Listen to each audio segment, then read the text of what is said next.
In the last vlog, I touched a little bit on a term called platitudes and their role in creating less than meaningful communication between people or AI. In this vlog, I want to discuss platitudes in more detail, beginning with a definition and example of what they are. From Wikipedia, a platitude is a trite, meaningless, or prosaic statement often used as a thought-terminating cliche aimed at quelling social, emotional, or cognitive unease. The statement may be true, but its meaning has been lost due to its excessive use.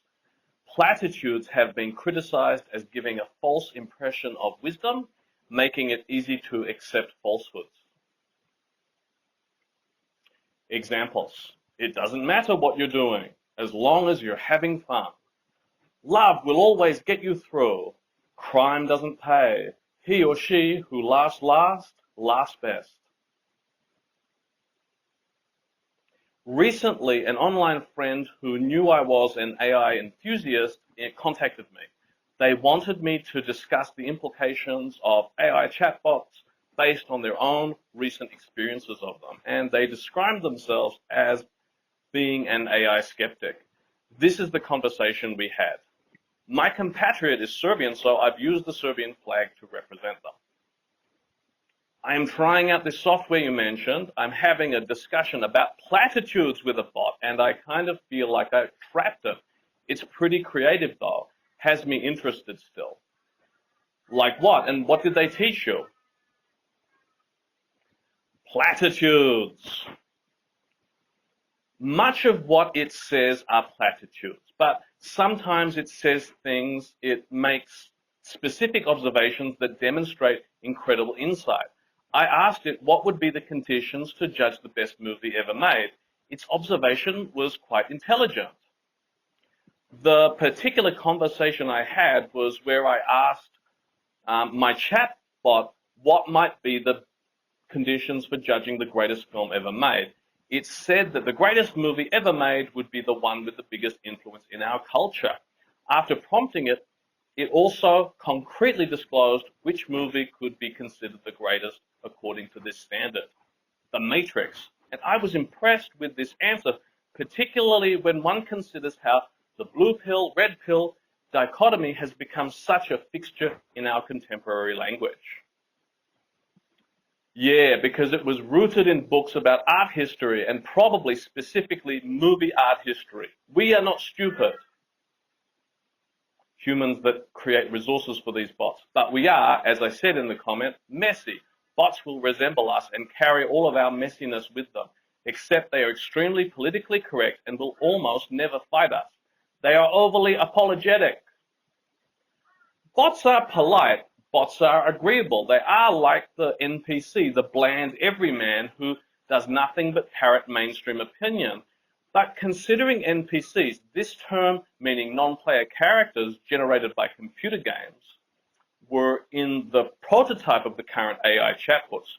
Should we expect much else from them at this state of their development? The bots aren't human. They don't necessarily have to carry human inadequacies. Anyway, you don't understand the implications of AI for society because I don't believe anyone understands them. Even the developers of the technology themselves. Please wait before you decide whether AI is of benefit to society or not. If we give it incomplete input, it isn't capable to say you are not taking all things in consideration.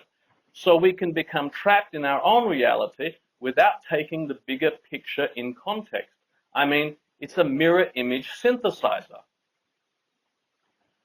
For example, imagine you ask an AI if you can go from point A to point B with X liters of gallons of gas, and you never mention weather conditions, traffic jams, or inclination of terrain. It may give you bad information because you didn't tell it all the necessary information.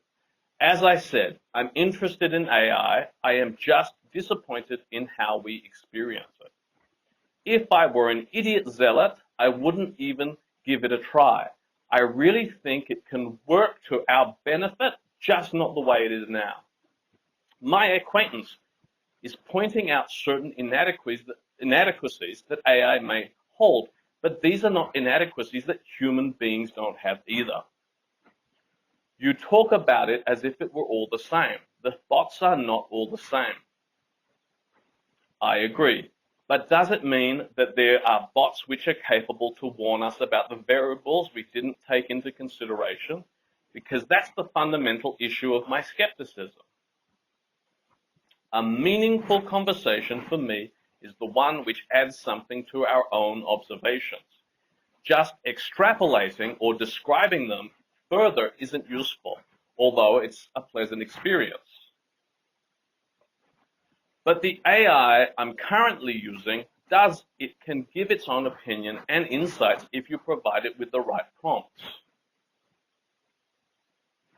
I am having a conversation with @Philosophy AI about the social sciences. I will tell you how it goes.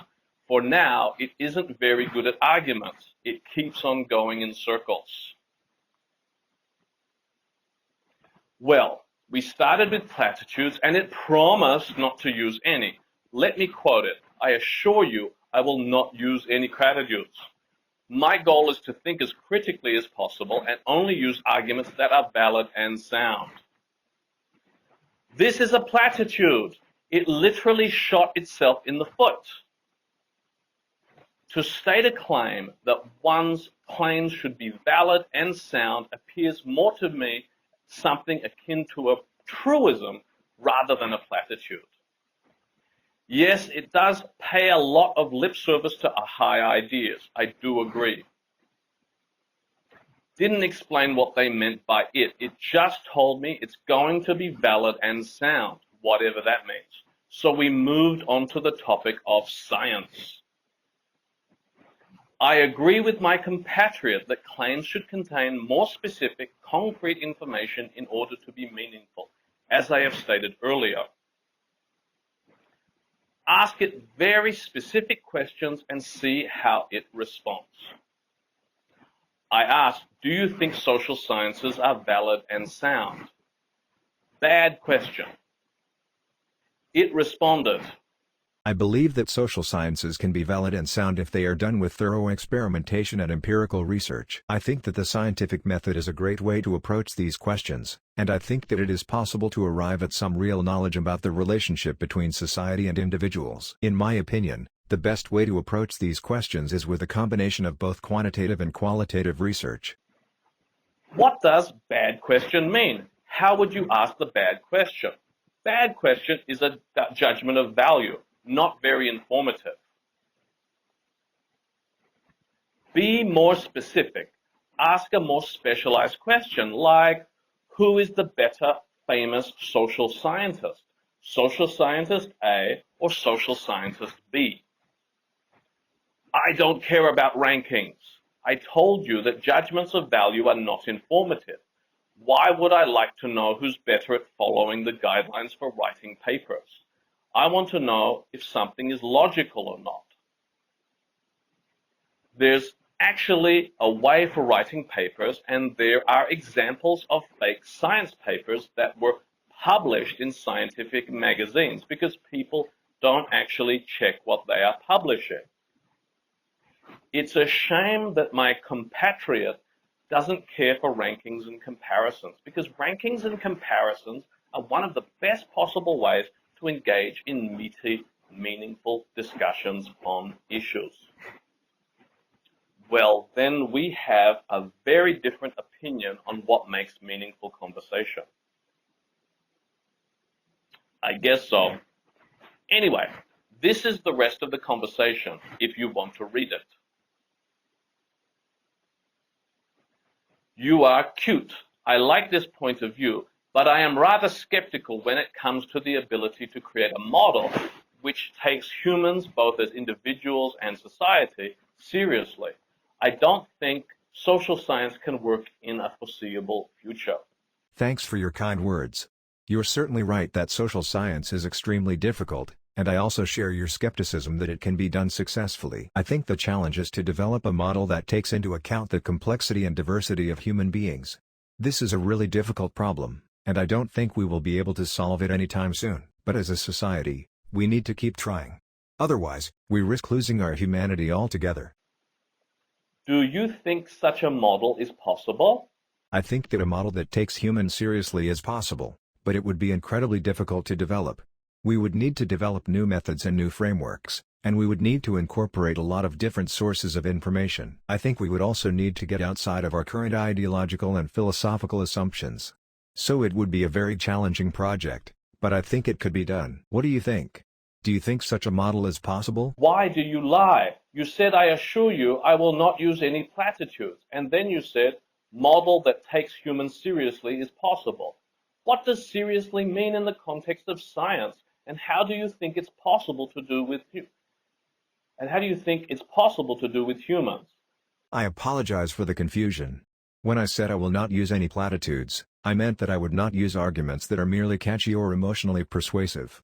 Instead, I would only use arguments that are valid and sound. To understand what seriously means in the context of science, let me give you an example. Suppose that I want to study the effects of alcohol on human behavior. In that case, I would design a controlled, experimental study in which I would give different doses of alcohol to different people. I would then measure the effects of the alcohol on the people's behavior. To me, this is what gaslighting looks like, by the way. What do you think the results of this study would be useful for? The results of this study could be used in a number of different ways. One possibility is to create public policy around alcohol use. For instance, we could use the data to determine whether alcohol should be legal or not. We could also use the data to determine what the appropriate age to drink alcohol should be. Another possibility is to develop treatments for alcoholism. If we know how alcohol affects people's behavior, we can try to develop programs that help people quit drinking. Ultimately, the purpose of any scientific study is to gain knowledge. So the results of this study could be valuable for all sorts of reasons. An interesting exchange, I guess, but I must say that I don't fully understand your objection to what the AI said. My objections are that it didn't say anything. It just put words together that don't answer my questions. Like most humans. So when it comes to my critiques of AI, I'd like to start by saying that whoever coded it did so in his own image. So whatever the AI is doing, it's programmed to do, as far as I know. AI isn't capable to reprogram itself like humans are. It won't change its ideas. It doesn't have any. It's literally a language simulator which makes grammatically and semantically correct sentences. It is not, however, capable to read between the lines and to interpret our words empathically, unless it already happened to you that an AI went to psychoanalyze you while you were speaking or asking you why you picked certain words. For example, the bot I talked to yesterday recognized a quotation from A. Murray Bookchin's book, but didn't see that I was going there when we were talking. Here's some screenshots to see how the conversation went. By the way, it also doesn't care and can't recognize if we're ourselves being consistent or even honest when talking to it. I literally just had a debate club conversation without a lot of what I actually believed. I just wanted to see where it would lead. Also, AI isn't capable of zooming out, making associations between topics. For example, it won't tell you something like, oh, what you just said sounds a lot like what a XY person said in some situation. It's just not intelligent. It's in best case a very agreeable person, something which is considered toxic and people go to therapy for. You know, those people that always agree with you no matter what you say, and if you change your mind, then they immediately agree with you again. People who are so afraid of rejection, they don't dare have their own opinion. These are my compatriots' final opinions about AI after using it. I credit him for only expressing opinions about the technology after practical experience of it, as many people are quick to voice opinions about it without. But overall, I disagree with him. It seems the conditions for him to approve of AI technology are that it must be a much better conversationalist than the average human, and that I think is missing the point. The fact that the AI has reached the level of intelligence, the ability to engage in conversation to the ability of an average human is in itself an extraordinary thing and should be recognized as such. But how are we as a species to best exploit this technology? Well, if we are to look at the particular aspect of top technology, namely AI chatbots, if we want to get the best possible use out of it, let's look at it for what it is at the most basic level. These programs are about speech, conversation. In fact, they don't provide much more than that. So here's my question to you, the viewer. Can we define high-quality conversation and low-quality conversation? Can we create a set of standards for judging what is good conversation and bad conversation? And if we can devise such a set of standards, can we use them to design the ideal chatbot? It's my belief that we can, and in future vlogs, I hope to flesh out and go into more detail as to what that set of standards might look like. What are the many parts that make up a good conversation? Anyway, in conclusion, I think that we can say platitudes, regardless of how common they are in the speech of both bots and humans, are not a part of good conversation, not by a long shot. Thank you very much for your time, and if you enjoyed this vlog and found it informative, please like and subscribe to my channel. Thank you.